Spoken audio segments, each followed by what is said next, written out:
आप सब लोगों को नमस्कार, सबको मेरा प्रणाम। जेल से निकलने के बाद मेरा बहुत मन था कि सभी काउंसलर साथियों के साथ एक बार मिला जाए।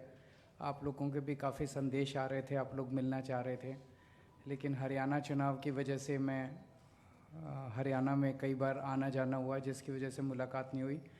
आज आप लोगों से मिलके बहुत अच्छा लग रहा है। और जैसा मनीष जी ने बताया, अंदर हम लोग टीवी पे, अखबार में आप लोगों की खबरें पढ़ते रहा करते थे, आप लोगों के संघर्ष के बारे में पढ़ते रहते थे। मेरे ख्याल से ये पिछला 2 साल जो बीता, ये शायद आम आदमी पार्टी के लिए बेहद कठिन समय था। और शायद इस तरह का हमला जो हमारे ऊपर किया गया, ऐसा हमला इतिहास में कम से कम भारत की राजनीति में तो दिखाई नहीं देता कि किसी भी सरकार ने किसी भी पार्टी के ऊपर इस कदर हमला किया हो कि मेरे को भी जेल में डाल दिया, मनीष सिसोदिया जी को भी जेल में डाल दिया, संजय सिंह को भी जेल में डाल दिया, सत्येंद्र जैन को भी जेल में डाल दिया, विभव को भी जेल में डाल दिया, विजय नायर को भी जेल में डाल दिया। कल हमारे एक और एमपी साहब हैं पंजाब के, उन पे ईडी की रेड कर दी। मतलब ऐसे लगता है जैसे पगला गए हैं वो लोग हमें लेके। मतलब बहुत मानसिक रूप से वो उनके रूम में, उनके मन में क्या चल रहा है मैं कह नहीं सकता। लेकिन ये भ्रष्टाचार के खिलाफ तो वो नहीं कर रहे, ये कोई जांच नहीं चल रही, ये कोई भ्रष्टाचार के खिलाफ या गलत काम के खिलाफ जांच नहीं चल रही, ये एक ऑनस्लॉट चल रहा है। उन्होंने ठान लिया है प्रधानमंत्री जी ने कि भाई आम आदमी पार्टी को ख़त्म करना है, अरविंद केजरीवाल को ख़त्म करना है, इस पार्टी को ख़त्म करना है। मैं हमेशा कहता हूँ मोदी जी बहुत ताकतवर हैं, मोदी जी के पास अथाह पैसा है, लेकिन मोदी भगवान नहीं है। और इस दुनिया में भगवान तो है कि नहीं है? और वो भगवान हमारे साथ है। तो जीत तो भगवान की होगी अंत में। लड़ाई मोदी जी और भगवान के बीच में है, भगवान हमारे साथ है। तो उनकी पूरी, एक पत्रकार गया था दिसंबर के महीने में मोदी जी से मिलने के लिए, उसने वापस आके बताया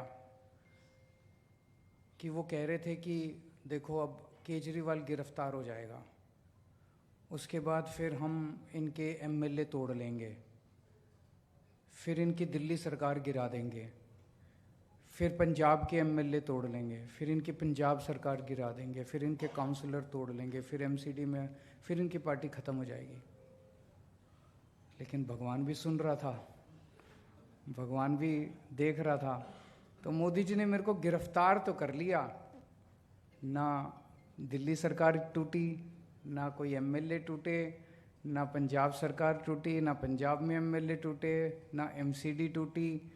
तो उनके सारे जो उन्होंने प्लान बनाए थे आम आदमी पार्टी को तोड़ने के, वो सारे मंसूबे उनके खराब हो गए। यही दिखाता है कि भगवान आपके साथ है।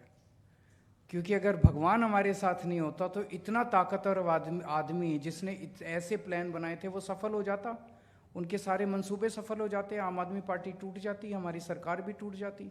लेकिन वो नहीं टूटी, उनके मंसूबे सफल नहीं हुए।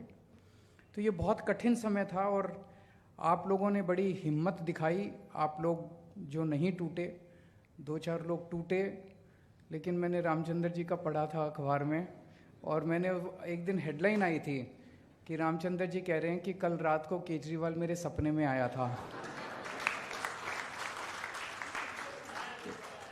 मुझे अच्छा लगा पढ़ के, मुझे अच्छा लगा पढ़ के, और मुझे लगा जेल में बैठ के अगर मैं आप सबके सपनों में अच्छे से आ रहा हूँ तो बहुत अच्छी बात है। अगर मैं आप लोगों को प्रेरणा दे रहा हूँ तो बहुत अच्छी बात है।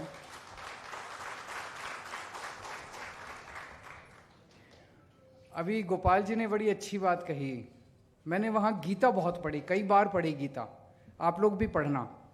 और बहुत प्रेरणा मिलती है और बहुत कुछ शांति मिलती है। जब आप बड़ी कठिन परिस्थिति में होते हैं तो उसमें समाधान मिलता है और आदमी को बड़ी शांति मिलती है। कठिन से कठिन समस्या को डील करने का एक तरीका, उपाय मिलता है। तो अभी गोपाल जी ने जो कहा वो बड़ी अच्छी बात कही कि सब दुखी हैं। जिसको टिकट मिल गई वो भी दुखी है, जिसको टिकट नहीं मिली वो भी दुखी है। टिकट मिलने के बाद चुनाव लड़ा, जो जीत गया वो फिर भी दुखी है, और जो हार गया वो फिर भी दुखी है। अब जो जीत गया वो सोच रहा मेरे को एमएलए की टिकट मिल जाए। ऐसा नहीं कि जो एमएलए हैं वो सुखी हैं, वो भी दुखी हैं। अब एमएलए सोचता है मैं मंत्री बन जाऊं, जितने मंत्री हैं वो भी दुखी हैं।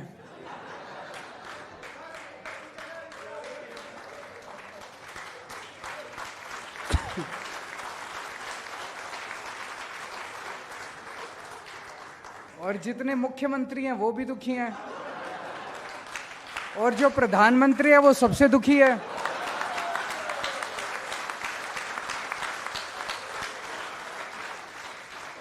प्रधानमंत्री को समझ नहीं आ रहा है केजरीवाल को काबू कैसे करें, जबकि केजरीवाल एक छोटा सा आदमी है। तो सबसे इंपॉर्टेंट चीज जिंदगी में है खुश रहना, है कि नहीं है? बाकी सारी चीजें इंपॉर्टेंट नहीं है। लड़ते रहो जिंदगी में, कभी ये टिकट मिल जाए, कभी ये जीत जाए, कभी मंत्री बन जाऊं, कभी खुशी नहीं मिलने वाली। खुशी तो जो आज है, जैसा है, उसी के अंदर खुशी मिलेगी। ये गीता की सबसे बड़ी। तो जिसके पास कुछ आपसे कम है उसको, उसकी तरफ देखो और उससे आपको ये पता चलेगा भी मेरे को तो भगवान ने ज़्यादा दिया। जैसे कभी कभी जेल में होते थे तो जेल में लगता था यार पता नहीं कब निकलेंगे। फिर मेरे को मनीष सिसोदिया ध्यान आता था कि इसको तो 1.5 साल हो गए, और मेरा तो फिर भी परिवार ठीक ठाक है। इनकी पत्नी इतनी बीमार थी, बहुत ज़्यादा बीमार है इनकी पत्नी, उसके बावजूद ये शख्स टूटा नहीं। और उसके बावजूद मेरे को पता है इनके पास कई बार उन लोगों ने अप्रोच किया कि केजरीवाल का साथ छोड़ दो, हमारी पार्टी में आ जाओ और आपको जेल से छोड़, टूटे नहीं है। तो इससे प्रेरणा मिलती थी। तो जिस व्यक्ति का संघर्ष आपसे ज़्यादा है या जिस व्यक्ति को भगवान ने आपसे कम दिया है वो आपको प्रेरणा देता है, यार इससे तो ज़्यादा ही मिला है मेरे को, खुश रहूँ मैं।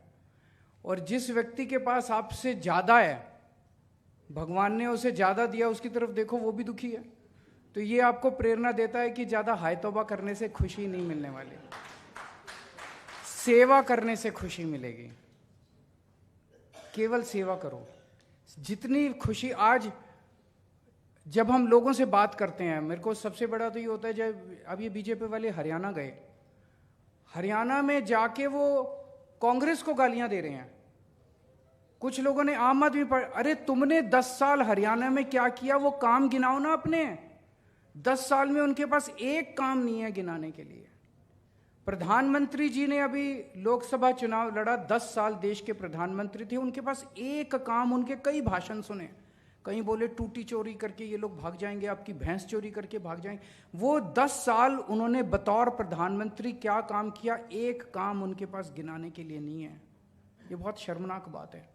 और आपकी पार्टी, पूरे देश में कहीं चले जाओ, कोने कोने में चले जाओ, आम आदमी पार्टी की बात करो, बोले हाँ इन्होंने स्कूल अच्छे कर दिए दिल्ली में, है कि नहीं है? हाँ इन्होंने मोहल्ला क्लिनिक बना दिए, हाँ इन्होंने अस्पताल अच्छे कर दिए, इन्होंने बिजली फ्री कर दी। तो बिजली, अस्पताल, स्कूल, पानी, फ्री तीर्थ यात्रा, महिलाओं का यात्रा, सीसीटीवी, ये चीज़ें तो पूरे देश में कहीं चले जाओ सारे गाते हैं आम आदमी। यही हमारी सबसे बड़ी ताकत है, यही हमारा संतोष है। हमारा संतोष ये नहीं है कि मैं मुख्यमंत्री बन गया, आपका संतोष ये नहीं है कि आप काउंसलर बन गए। हमारा संतोष ये कि जो काम आज हमने किए 75 साल में कोई नहीं कर पाया, कल जब मरेंगे तो सुकून होगा। ऊपर वाले के साथ दरबार में जाके कह सकते हैं जी मैंने बच्चों को अच्छी शिक्षा दी थी, पढ़ाया था, हम लोगों ने बच्चों के लिए अच्छे काम किए थे। तो खुश रहना, और खुश कैसे रहना है? जितना भगवान ने, ये भी गीता में लिखा हुआ है, जितना भगवान ने दिया है उसी से सेवा करने की कोशिश करो। आप सोचो फंड और मिल जाए ये, और कोशिश संघर्ष करेंगे और फंड भी मिले, स्टैंडिंग कमेटी भी मिले, पावर भी मिले। लेकिन आज आप जिस पोजीशन पे हो, अरे कल तक तो हम कुछ भी नहीं थे।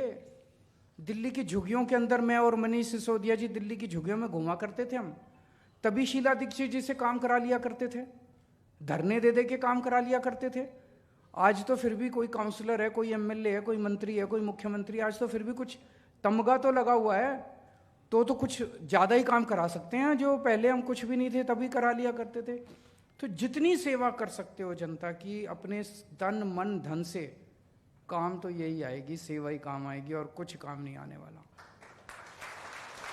और पूरा सेवा भाव रखोगे, करके देख लेना, मेरे कहने से 3-4 दिन, अगले 3-4 दिन इसी भाव के साथ जीने की कोशिश करना, बहुत सुकून मिलता है। बड़ी टेंशन, जब से मैं गीता बहुत ज़्यादा पढ़ी, बाहर आया हूँ ना, बहुत सुकून में रह रहा हूँ मैं। जितना भगवान ने दिया है, खुश रहो और जनता की सेवा करो, देश की सेवा करो। अब चुनाव आने वाले हैं, पहली चीज़ तो किसी भी चुनाव को हल्के में ले लेना चाहिए। अभी तो पता नहीं नतीजे क्या हैं, लेकिन आज के चुनाव से सबसे बड़ी सबक यही है कि ओवर कॉन्फिडेंस मत करना कभी भी। किसी भी चुनाव को हल्के में नहीं लेना चाहिए। हर चुनाव कठिन होता है, हर चुनाव में हर सीट कठिन होती है, मेहनत करनी है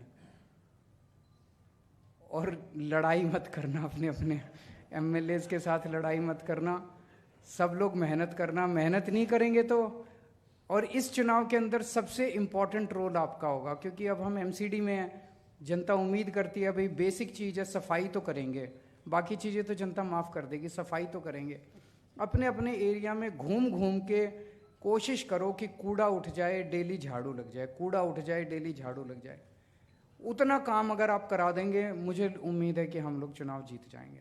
अपने अपने इलाके में इतना कर देना, मेरे कहने से लड़ना मत, लड़ाई झगड़ा अप्रैल में कर लेंगे। अपना ही परिवार है, परिवार में लड़ाई झगड़ा तो होता ही है, उसमें कोई गलत बात नहीं है लड़ने झगड़ने में, लेकिन अब लड़ाई झगड़ा हम अब मार्च अप्रैल में करेंगे। अभी चुनाव जीतना एकमात्र हमारा लक्ष्य होना चाहिए। फरवरी के महीने में चुनाव है, हम सबको मिलके उसके लिए काम करना है। बहुत बहुत शुक्रिया।